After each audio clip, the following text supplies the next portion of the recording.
أعوذ بالله من الشيطان الرجيم بسم الله الرحمن الرحيم الرحمن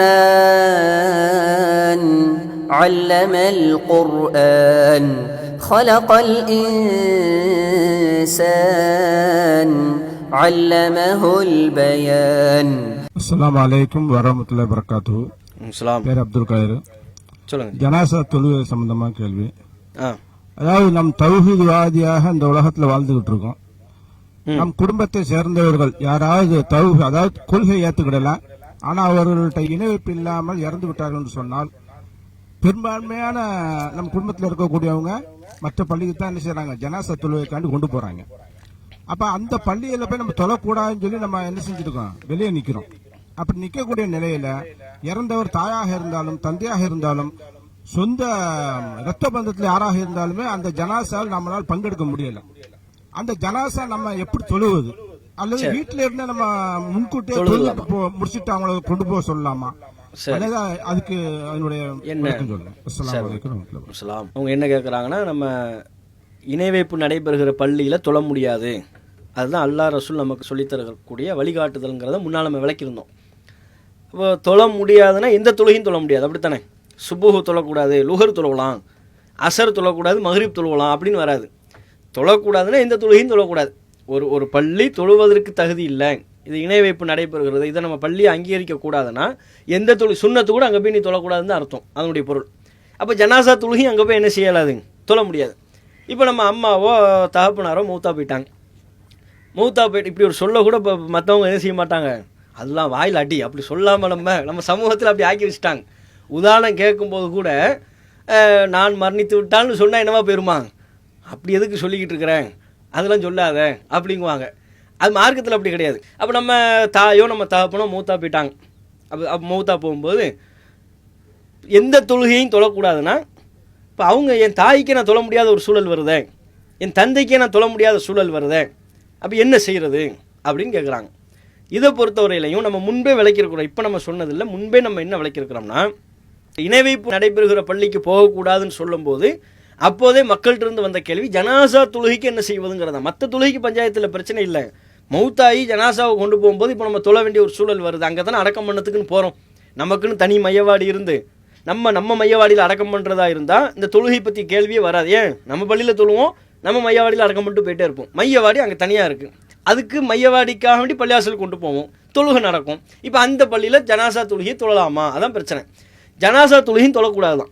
எந்த ஒரு பள்ளிவாசல் தொழக்கூடாதுன்னு ஆயிடுச்சுன்னா அங்கே எங்கேயும் தொழக்கூடாது, ஜனாசா தொழுகையும் தொழக்கூடாது. அப்போ என்ன செய்கிறது, ஜனாசா தொழுகைக்கு தொழக்கூடாத பள்ளியாக இருக்கும்போது நம்ம ஊர்களில் உள்ள நிலவரத்தை நம்ம சொல்கிறோம். நம்ம ஊர்களில் சில பள்ளிவாசல் எப்படி இருக்கும்னா, ஜனாசா தொழுகைக்குன்னு செப்பரேட்டாக ஒரு இடம் வச்சுருப்பாங்க.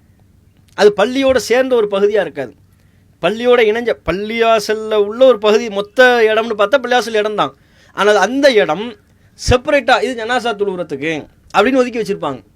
அப்படி சில ஊர்களில் இருக்குமே, ஆனால் பள்ளிவாசலில் தான் ஜனாசா தொழுகை தொழக்கூடாதே ஒழிய செப்பரேட்டாக ஒரு இடம் ஒதுக்கி வச்சுருக்கிறாங்கல்ல, ஜனாசா தொழுகைக்குன்னு செப்பரேட்டாக ஒரு இடம் ஒதுக்கி வைத்திருப்பார்களே, ஆனால் அந்த இடத்தில் நாம் தொழுகலாம், தப்பு கிடையாது அப்படி சொல்லியிருக்கிறோம். ஏன்னா அது தனி இடம் தானே, பள்ளிவாசலோடு சேர்ந்து தான் இருக்குது. பள்ளிவாசலுக்குள்ளேயே நம்ம ஆஃபீஸ் வச்சுருப்போம்ல, பள்ளிவாசல்லே நம்ம என்ன வச்சுருப்போம், ஆஃபீஸ் வச்சுருக்கிறோம்ல, அலுவலகம் வச்சுருப்போம். அலுவலகம் வச்சுருந்தா இப்போ பள்ளிவாசலில் தூய்மையற்ற நிலையில் போகக்கூடாதுன்னு ஒரு சட்டம் இருக்குது. ஆண்கள் குளிப்பு கடமையாக இருந்தால் குளித்து தூய்மையாகிற வரை பள்ளிவாசலுக்கு போகக்கூடாது. பெண்கள் அசுத்தமான நிலையில் இருந்தாங்கன்னா அவங்களும் பள்ளிவாசலுக்கு போகக்கூடாது. பள்ளிவாசலுக்கு தான் போகக்கூடாது ஒழிய பள்ளிவாசலில் நீங்கள் ஆஃபீஸ்னு ஒன்று வச்சுருந்தீங்கன்னா அந்த ஆஃபீஸ்க்கு வரலாம் தானே, ஆஃபீஸ்க்கு வரலாம்ல. பள்ளிவாசல்லையே பாத்ரூம்னு தனியாக வச்சுருந்தா அந்த பாத்ரூமுக்கு போகலாம்ல. இது தனி இடங்கள், செப்பரேட்டு.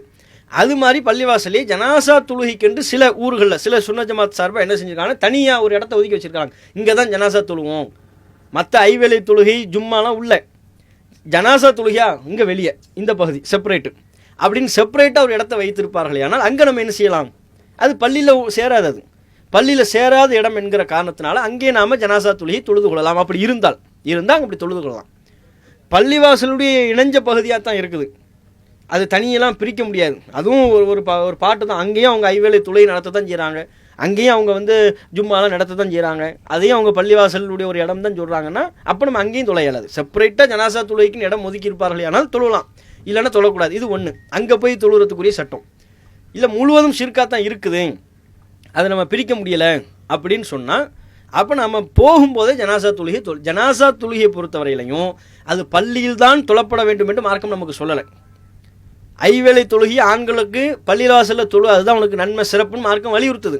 ஜனாசா தொழுகை என்பது ரசூலுல்லாஹ் பலவாறாக நடத்தியிருக்கிறாங்க. பள்ளியிலையும் நடத்தியிருக்கிறாங்க, பள்ளி அல்லாத பொது இடத்துலையும் நடத்தியிருக்கிறாங்க, தனி இடத்துலையும் நடத்தியிருக்கிறாங்க, வீடுகளில் கூட நடத்தப்பட்டிருக்கிறது. இப்படியான ஒன்றாக இருக்கிற காரணத்தினால நம்மளும் ஜனாசா தொழுகையை நாம் வீடுகளில் என்ன செய்யலாம், தொழுவை நடத்தலாம். தெருவில் ஜனாசா தொழுகை நடத்தலாம். எங்கே அந்த பள்ளிக்கு போக இயலாது, தொழுகிறதுக்கு முடியாதுன்னு தெரிஞ்சிருச்சுன்னு வைங்க, செப்பரேட்டாக இடம் இருந்தால் அந்த செப்பரேட் இடத்துல நம்ம ஜனாசா வச்சு தொழுதுடலாம். பள்ளி ஷிர்க்குங்கிறத பார்க்க வேண்டியதில்லை. செப்பரேட் இடம் இருக்குல்ல, அந்த இடத்துல தொழுதுருவோம்.